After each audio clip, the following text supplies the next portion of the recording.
Welcome to Burn On, Not Out, the podcast for high achievers who check the boxes, hit the goals, built the life, but know there has to be another way. I'm Brooke Dukes, your no BS business bestie, and I'm here to cut through the fluff with real stories, sharp insights, and the kind of truth that opens your eyes to a new way of creating success with ease and flow. No hacks, no hustle worship, no pretending constant activity is momentum. Just the raw, practical, and powerful shifts that happen when you stop leading from fear and start leading without the armor, with clarity and authenticity. Let's get into it. What if the thing that irritates you the most is actually the thing that's trying to protect you? I snapped at Ryan this morning because he didn't make the bed. It felt unreasonable, disproportionate, but also really real. My body was tired. My heart was anxious. My mind was already bracing for the next thing. And in that moment, the unmade bed, it wasn't about tidiness. Turns out it was about safety.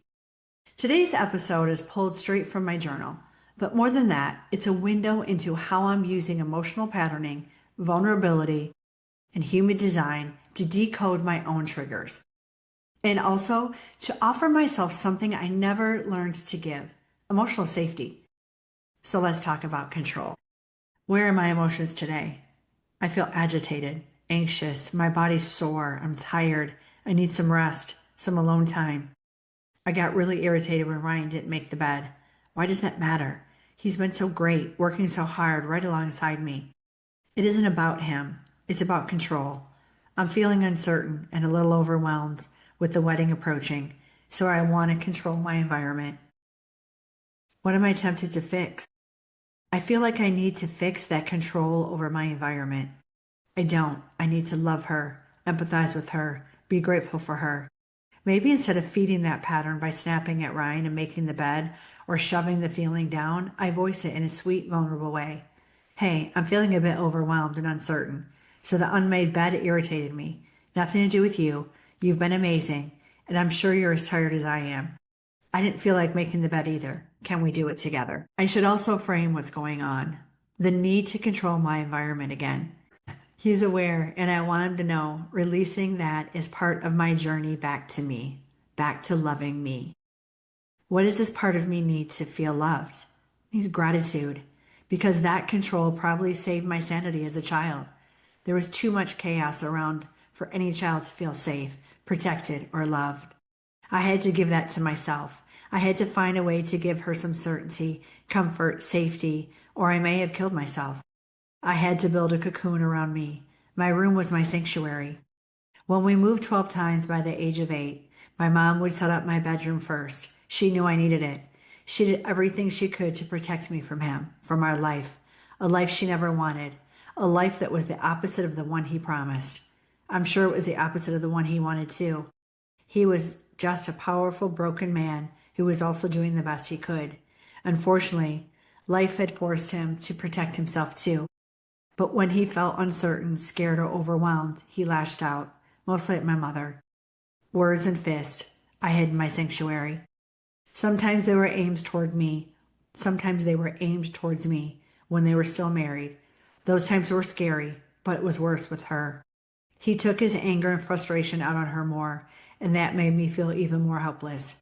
When he left, I was happy at first, until I realized I would have to be alone with him for his weekends. That's when things got really bad. Where am I trying to control outcomes or people to feel safe and valuable? I feel like my control pattern has more to do with safety than value as I move on my journey of self-love. I feel like the value piece was much stronger when I was younger. Over the last few years, I've really started to understand my value. The safety is still there, and even stronger as I want to share my authentic self with the world. It's scary to say your truth, and I know that's the path back to me. That's how I lay down my armor. That's where the fulfillment lies. That's where the healing is. Patterns don't want to die, and they show up with a vengeance when they feel threatened. My habit of controlling my space has been strong, and I justify why I'm right, why people need to fall in line. Doesn't everyone want an organized, clean house? Not at the expense of happiness, and not when the person asking is being an asshole. I'm going to explain my process and let the family know it's not going to happen overnight. And I'm working on the ease and flow, letting my carefree self back, letting go, and surrendering. I felt myself spiraling, not into rage, but into craving, into this desperate need for order, for predictability, for something, anything to be exactly where I left it. Because when everything outside feels big and out of control, your nervous system will find the tiniest thing to anchor to. So, yeah, Ryan didn't make the bed. And my brain instantly built a whole case. He doesn't care. He's disrupting my peace. He's making this harder. But none of that was actually true. What was true is that I didn't feel safe. I felt overwhelmed. And my old strategy kicked in. Control the environment so I can feel okay inside. This hit me hard because it's not about the bed. It's about the little girl who made her bedroom her sanctuary, the only place that didn't feel chaotic, the only space she could control. The room saved her. That control saved her. But now she doesn't need saving. She needs gratitude. She needs presence. She needs me. I used to think healing meant fixing. Fix the pattern, fix the irritation, fix the need for control. But fixing is just another form of rejection. It's just another way of saying you're wrong, you're too much. And that message, that's what did the damage in the first place. Now I know better. The pattern doesn't need fixing, it needs empathy. It needs space. It needs to breathe.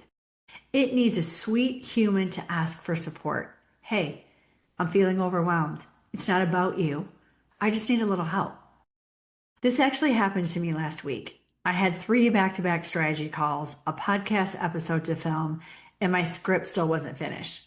I opened my inbox and saw a client request I'd already answered twice, and I could feel my body tense. I wanted to snap. Fire off a sharp reply, blame the team for not catching it sooner. But instead, I paused. I asked myself, what's really going on here? It wasn't about the email. It wasn't that I hadn't eaten or hadn't moved my body or hadn't asked for support or that I was operating on fumes and expecting clarity to come from control. So instead of spiraling, I pinged my ops lead.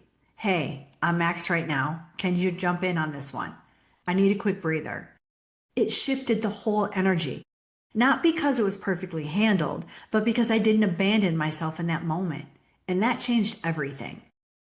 That's how I love her now. That's how I lay down my armor without abandoning the part of me that built it. And if this hits something in you like it did for me, that's exactly why I created Success by Design. It's the space where we unravel these patterns together with zero judgment and rebuild how we lead from clarity, not control. The link's in the show notes. The moment I wrote that journal entry, Ryan was clanging pans in the kitchen. And yeah, I was irritated as hell. I wanted to yell, "Can't you see I'm journaling?" But I stopped. I took a breath and I let myself feel the frustration without making it his fault. That's the work, not bypassing, not blaming, just witnessing with tenderness and compassion instead of reacting with tension and frustration. Here's what that entry revealed, maybe to both of us. The patterns we want to fix came from the parts of us that loved us best, and the part that gave us order when the world felt chaotic. The part that whispered, if I can just hold it all together, maybe I won't fall apart. But now, it's safe to let go. It's safe to be seen. It's safe to be human. If you want to go deeper, here's your journal prompt. Where are you trying to control people or outcomes to feel safe? What does that part of you actually need instead? Maybe it's grace. Maybe it's support. Maybe it's just a damn nap because you're overworked and overtired. Whatever it is, don't shame her. Love her. She's not the problem. She's your protection. She just doesn't need to drive the bus anymore. So if something in this landed for you, let it soften the parts you've armored. Let it remind you that you don't have to carry it all. Your power isn't in the holding. It's in the honoring. I'll be back next week. Until then, stay with yourself, speak the truth, and remember, You don't have to carry it all to be powerful. You already are. See you soon. Thanks for tuning in to Burn On Not Out. If this resonated, check the show notes for tools and resources to help you slow down, trust yourself, and keep leading without the constant pressure and stress that wears you down. Remember, real success doesn't come from pushing harder. It comes from slowing down long enough to see clearly and leading from clarity and peace instead of control and fear. I'll see you next week.